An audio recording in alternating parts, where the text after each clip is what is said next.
Hello friends, good morning. चलिए आज हम बात करते हैं वित्तीय समितियाँ। चूँकि मैंने पिछले वीडियो में बात की थी संसदीय समितियों के बारे में, उसमें मैंने बताया था कि संसदीय समितियाँ दो प्रकार की होती हैं। पहला होती हैं स्थायी समिति, जिसे स्टैंडिंग कमेटी कहते हैं, और दूसरा होता है अस्थायी समिति या तदर्थ समिति, जिसे हम एडॉक कमेटी कहते हैं। इस सब के बारे में मैंने पिछले वीडियो में बात की थी। आज हम बात करते हैं वित्तीय समितियाँ, जो एक स्थायी समिति है। आज इसके बारे में हम चर्चा करते हैं। वित्तीय समितियों में हम आपको ध्यान दिलाना चाहेंगे कि इसमें 3 समितियां शामिल होती हैं। पहला है लोक लेखा समिति, दूसरा है प्राक्कलन समिति और तीसरा है सार्वजनिक उपक्रम समिति।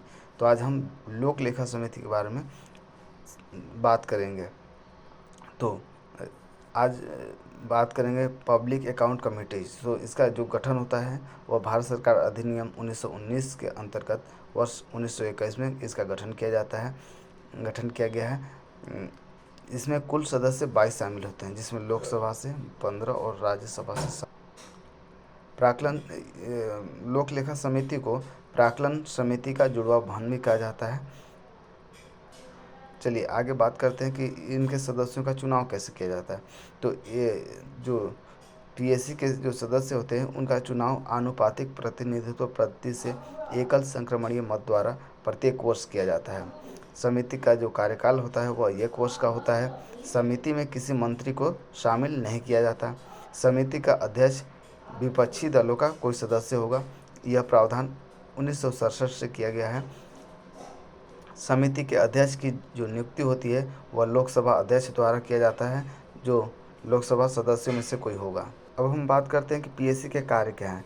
तो देखिए, पीएससी का मुख्य कार्य है जो कार्यपालिका पर वित्तीय नियंत्रण को बनाए रखना, इसका मेन कार्य है। और दूसरा सीएजी जो भी रिपोर्ट देती है उस रिपोर्ट पे ये जांच करना इसका मुख्य कार्य होता है। और साथ ही यह सरकार के वार्षिक लेखों यानी एनुअल जो अकाउंट होता है उसकी जांच कर सरकार को संसद के प्रति उत्तरदायी बनाना, यानी वही होगी कि यह जो कार्यपालिका होती है यानी जो सरकार होती है उस पर वो वित्तीय नियंत्रण बनाए रख सके, इसका एक मुख्य कार्य है। साथ ही भारत सरकार के लेखों के संदर्भ में सीएजी द्वारा दी गई रिपोर्ट पर विचार करना। सीएजी ध्यान रखें, जो सीएजी होता है वो 3 प्रतिवेदन राष्ट्रपति को सौंपता है।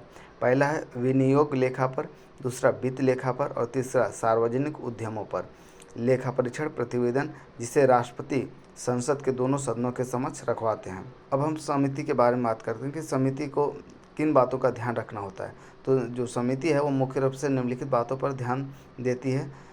यह ध्यान रखती है कि जो राशि खर्च की गई है वह उसी सेवा या प्रयोजन के लिए की गई है या नहीं जिसके लिए वह निर्धारित थी। दूसरा, राशि जिस प्राधिकारी द्वारा खर्च की गई है वह उसके लिए सक्षम था या नहीं। तीसरा, यदि कोई पुनर्विनियोग यानी रीएप्रोप्रिएशन किया गया है तो वह सक्षम अधिकारी द्वारा या नियमों के अनुसार किया गया है या नहीं। चौथा, विभिन्न परियोजनाओं या संस्थाओं द्वारा किए गए खर्चों में कोई वित्तीय अनियमितता तो नहीं हुई है।